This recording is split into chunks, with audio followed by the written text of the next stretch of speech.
What up, DC Gang? It's your boy DreadHawk. And it's your girl Cash. Back with another video, y'all. Yes. We got Mr. Ballen. Yes, a different type of video today. Oh yeah, you put me on Mr. Ballen. Oh yeah, Mr. Ballen is a good storyteller of them all. Yeah. To me, that's my opinion. His victims had to play his evil game. It says mature audiences only.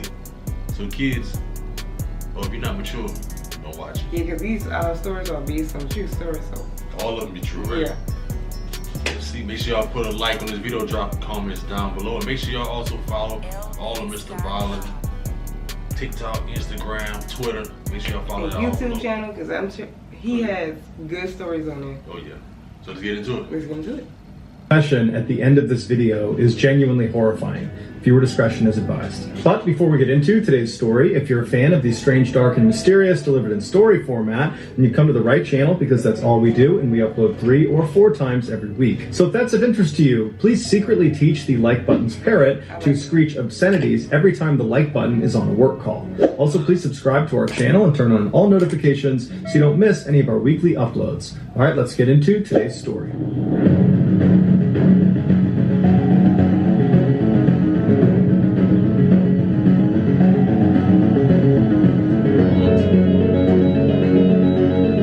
On September 12, 1982, 2 off-duty Alaska police officers were off hunting in a very remote section of Alaska about 20 miles away from Anchorage. The only way to get out to this area was by plane or by boat, and so generally speaking, the only people that came into this area were big-time hunters. After a long day, the 2 men realized it was starting to get dark and they were still deep in the woods, and so they decided it was time to turn around and start heading back to camp. The journey through the woods was challenging, and so the men walked down to the nearby Kinnick River and walked across an exposed sandbar. And as they walked, they noticed up ahead there was a boot sticking out of the sand. And as they got closer, they realized it wasn't just a boot, there was also a human leg bone still in the boot. Being police officers, they knew the importance of not disturbing a potential crime scene, and so instead they marked on the map where they were, they left the area, and they reported the body to their department. The following day, crime scene technicians came out to that remote area, and they very carefully unearthed the remains, which still had women's clothing on them. And then afterwards, they began searching for evidence in the area, and eventually they discovered a single shell casing that was a .223 caliber round, which is a common caliber for hunting rifles. The remains were sent back to the lab for an autopsy, and it was revealed this person was a female, and she had most likely died at least 6 months earlier. And she had almost certainly been the victim of a homicide because she had died from 3 gunshot wounds. Also during the autopsy, it was discovered that there were no bullet holes on any of her clothing, and so it appeared that she had been shot without her clothes on, and then her killer presumably redressed her. Also, they found a hospital bandage. Now that's weird. That is You shot her without clothes on, then you put clothes on her. Put her clothes on her.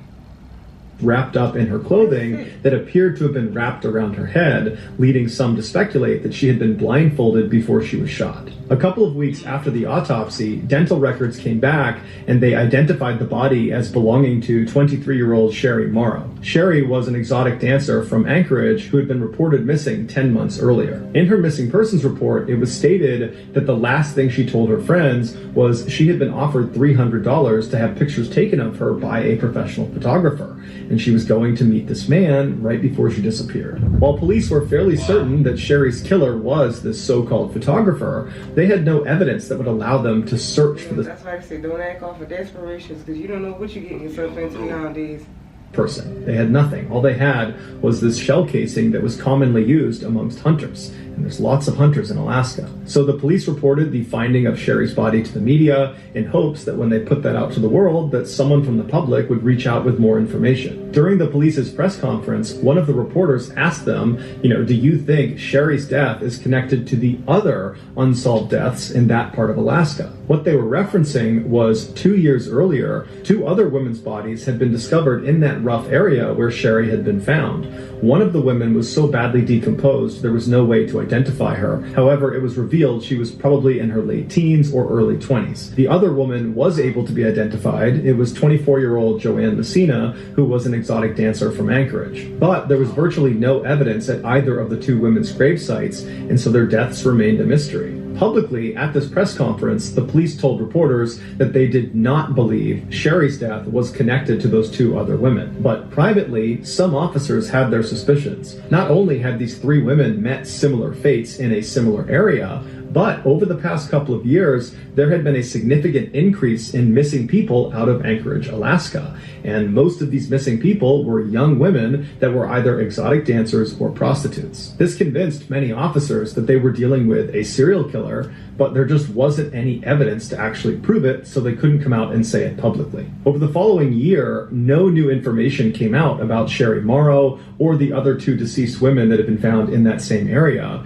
and so all three of their cases just continued to languish. Meanwhile, more and more exotic dancers and prostitutes were going missing out of Anchorage, and no one knew why. Then, on June 13th, 1983, the police got a break. Early that morning, a man driving a truck turned onto a quiet Anchorage highway, and as he was making his way down the road, he saw up ahead on the side, there was this woman running towards him, screaming with her hands over her head, and she wasn't wearing pants or shoes. And so obviously he knew something was wrong, and so he pulled over, and as this woman is charging up towards him, he notices she has a handcuff on one of her wrists, and she appears to be a lot younger than he initially thought. She's probably in her late teens. And so she comes running up to his car, he unlocks the passenger side door, she flings herself inside without even asking for permission, she slams the door behind her, and then ducks down to keep her head out of the window, like she's trying to hide from something out there. Now this man looked out and he didn't see anyone or anything, but he wasn't going to wait around for whatever it was she was scared of, and so he just made a gut decision to take this girl away from here. And so he peeled off and drove down the road, and the girl, who was very shaken up, couldn't even tell this guy what was going on. She just asked him to please drop her off at a nearby motel, and the man didn't ask any questions. He drove her to the motel and he dropped her off. The girl ran inside and up to her room, and when she ran inside, the motel receptionist sees this girl running in. I mean, she doesn't have her pants on, she's got a handcuff on, she looks terrified, and so she called the police. A few minutes later, the police showed up. They went up to this girl's room, they knocked on the door. The girl opened it up, and she was obviously very scared, and she allowed the police inside, and she told them her name was Cindy Paulson, and she was 17 years old. The police recognized this girl is terrified, she's not a threat, and so they removed the one handcuff that was still on her, and then they asked her, what happened? And the police officers would say her story was just horrible. But what stood out to them was not how disturbing the story was, it was how composed and brave this girl was as she told it. This is her story. The night before, Cindy was working the streets of Anchorage. She was a prostitute, and a car pulled up, and inside was this wiry, bearded guy with glasses who seemed kind of slight and harmless, and he asked to buy her services. And because she didn't view him as a threat, she agreed and hopped in his passenger seat, and as soon as she sat down, he reached over and put a handcuff on one wrist, and then drew a gun on her and told her to be quiet. And then he drove her to this fairly nice neighborhood, pulled into a driveway, he got her out of the car and led her into this house, and he brought her along downstairs into the basement, where as soon as she got down there was a dim light, and she saw there was a chain swinging from the ceiling. And he strung her up onto that chain, and for hours he assaulted her. And then after he grew tired of doing that, he told her he was going to go take a nap, and when he came back, they were going to leave this house and go out to his cabin in the woods. At this point, she begged him to let her go, but he really didn't care. He just told her that if she made any noise or tried to escape at any point, he would have to kill her. And then There's people out there for real that really just goes around doing stuff like that. The prostitutes and strippers. The strippers and stuff like that. Just go out there and assault them and then want to kill them afterwards. Like, what are they getting out of it? Right. Like the other man in the story, he died now. They killed like over 60. Strangling people through Strangling them. Yeah. Get them a string. Like, people out here get real off weird. of that stuff. Like, that is weird.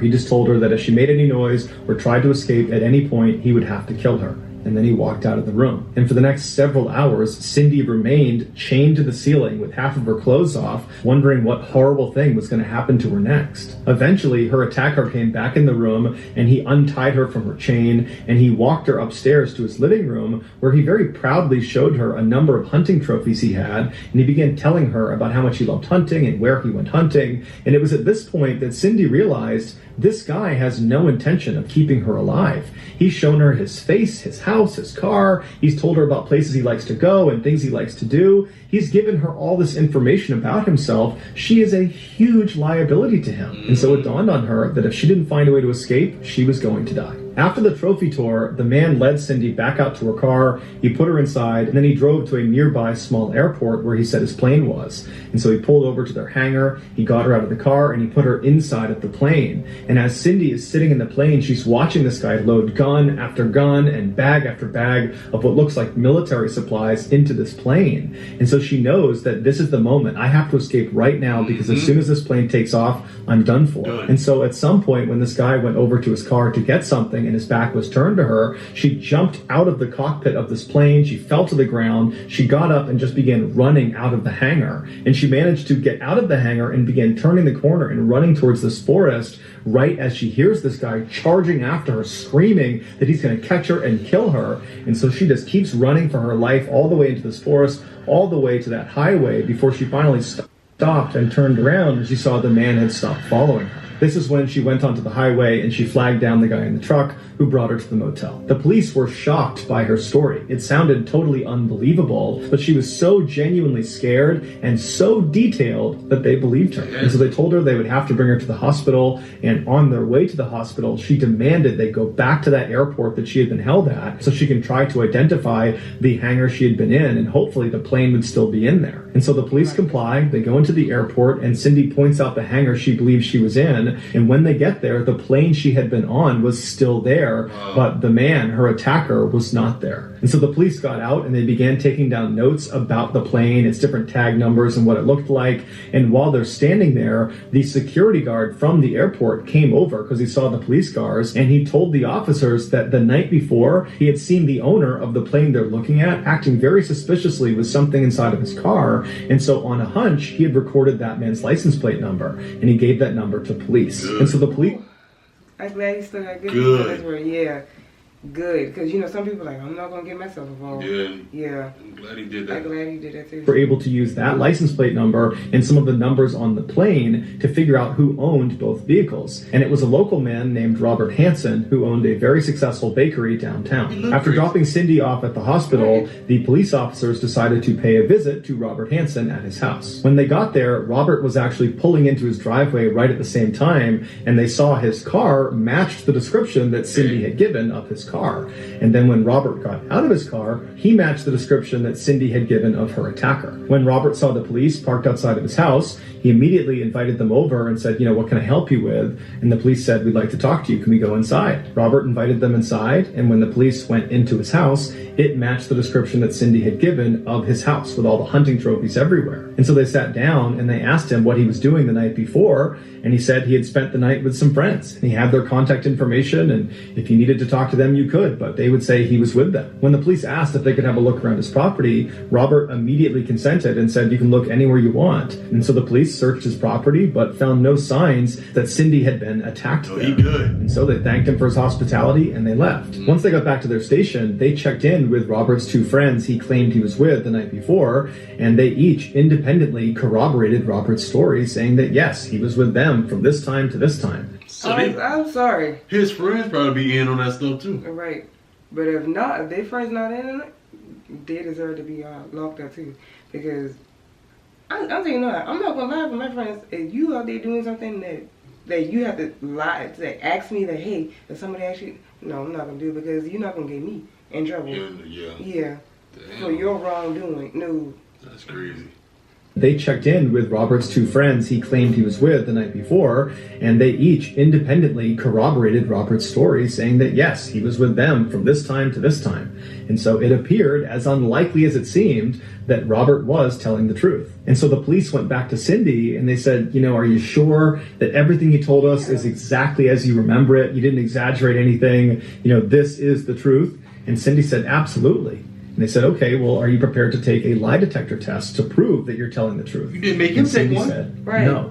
Now, it's unclear why she said no. Maybe it was a general distrust of the police. But either way, when she said no, it immediately cast an enormous amount of doubt on her story in the eyes of the police. And when Cindy started to pick up that the police really didn't believe her anymore, she got spooked and just left town. And after that, her case and Robert Hansen were largely forgotten about. But 3 months later, on September 2nd, all of that changed. On that day, a construction crew was doing some work on a backcountry road not far from where those 3 women's bodies had been found. And at some point, one of their machines uncovered some human remains. The police were called in, who pulled up the rest of the remains, and then just like in Sherry Morrow's case, when they looked for evidence around this new body, they found a single shell casing from a .223 caliber round. The remains were brought back for an autopsy, where it was determined that the body was female and she had died from several gunshot wounds. Using dental records, they were able to identify this woman as being 17-year-old Paula Goulding, who was an exotic dancer who had gone missing 5 months prior from Anchorage. The police sent the .223 shell casing found in Paula's gravesite, along with the other .223 shell casing found in Sherry Morrow's gravesite, to a lab to be analyzed, and it was quickly determined that both of these rounds had been fired from the same rifle, and therefore both women had most likely been killed by the same person. This was the moment the police knew they were dealing with a serial killer,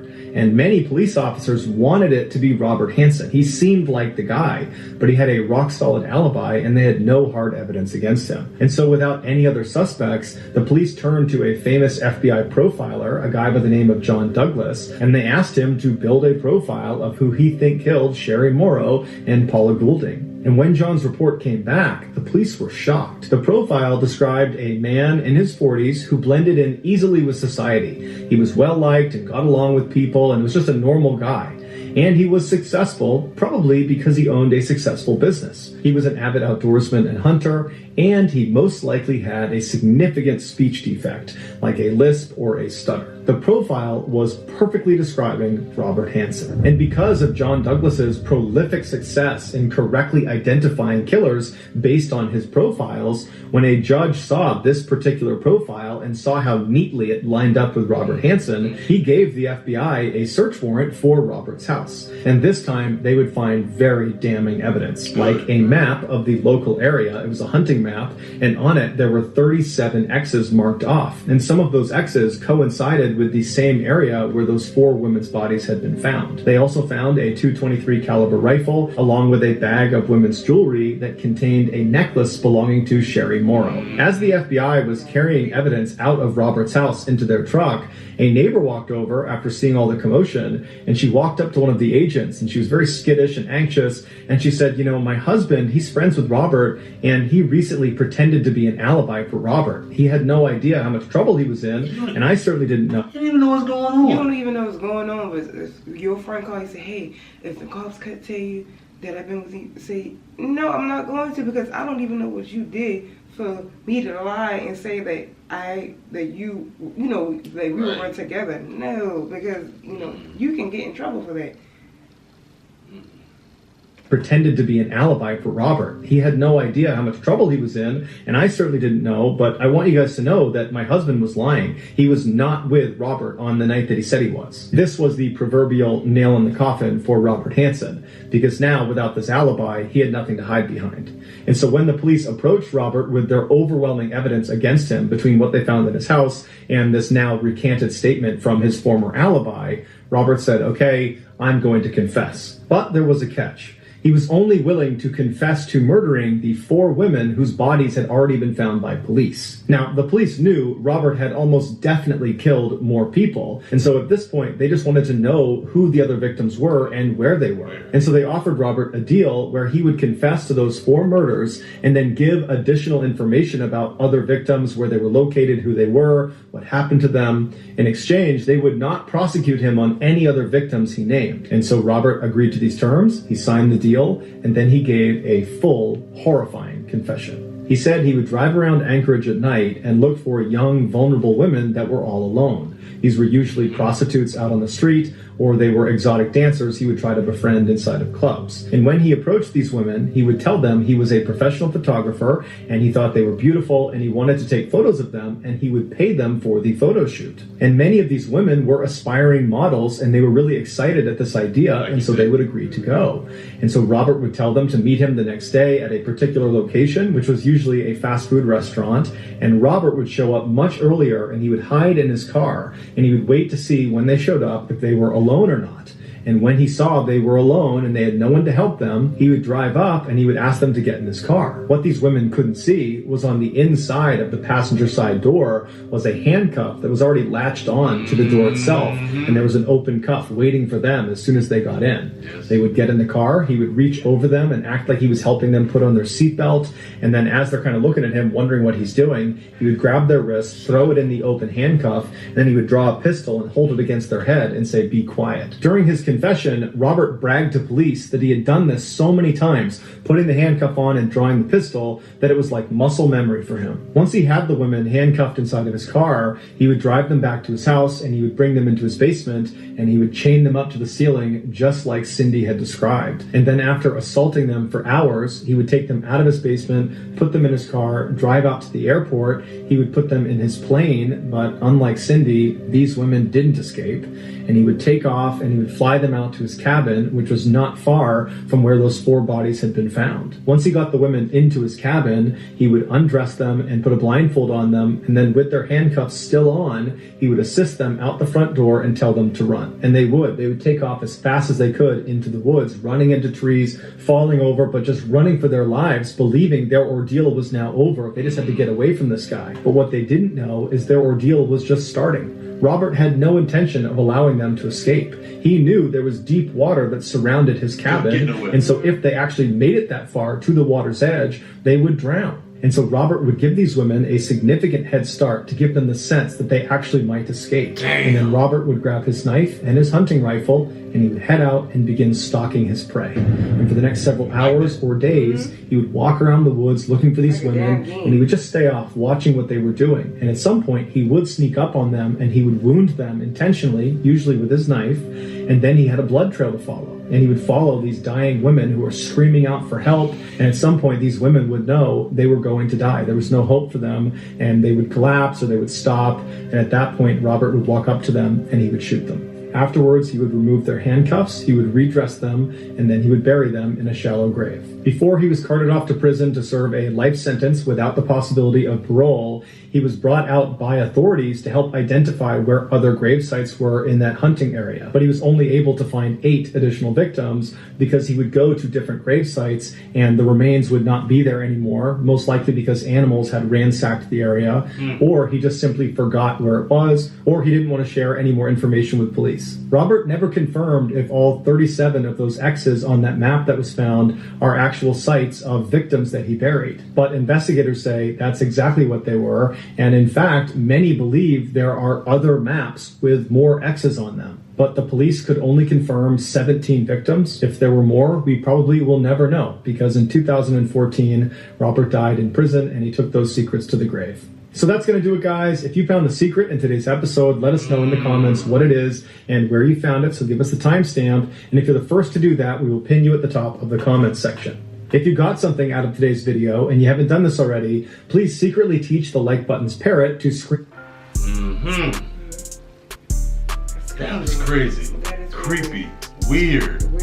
So many people out here like that. Yeah, and you never know. That's Look just how long he was doing it and he got away with it. probably plenty more bodies out there that they didn't even find. Right. That he probably didn't even tell them as well. That's sick. So it was like a damn game to him. Like he just Like I said, evil game. evil game, right? He was taking it's like he was hunting females. It's fun. Like it's fun. Like he was hunting animals or something like that. Yeah, he would take them like- to the forest and tell them to run. Thinking they're getting somewhere, they They go. get somewhere because he already know the area. So he was like, well, they can't get nowhere because it's surrounded by water. So even if they tried, they won't escape. Exactly. So he was like hunt them down, and then he said they'll stab him, and so they'll leave like a blood trail, so they keep running. So he Trying can to find try to find them. Like that's. And I'm sure the multiple times that he's done that over and over again, he probably knows which way they probably gonna run. Probably. Like, It's like a people are memory. sick. That is sick. And like you say, don't act out of desperation. Don't act out of desperation. You Like, offer them money. I want to, because some people want to do these things like a model or whatever like that. So Right. he checked in like, I'm a photographer and Yo. I paid $300 for pictures. And see, people they act out of desperation. Like this might be my big break right here. So that's why they say can't act out of desperation, because especially with strangers, because you just never know. Never know. But Mr. Ballen is such a good storyteller. So, when I listen to him, it's like I can visualize what's going on, right? What's going on you be in tune. Yeah, I be in tune. It's like I'm looking at him, but I'm actually, it's like the playing the story in my mind. Cause so that's how I know he's a good storyteller. That one story, like that story that I listened to a long time ago, I was hooked ever since. But I never listened to this one. And it's a couple more that he did I never listened to. Like I want to keep going. Yeah, you got me into it. I like it. I like it. Yeah, me too. Once again, make sure y'all check out Mr. Ballen's content and links to all of his videos and Instagram, Twitter, TikTok. Everything will be down below.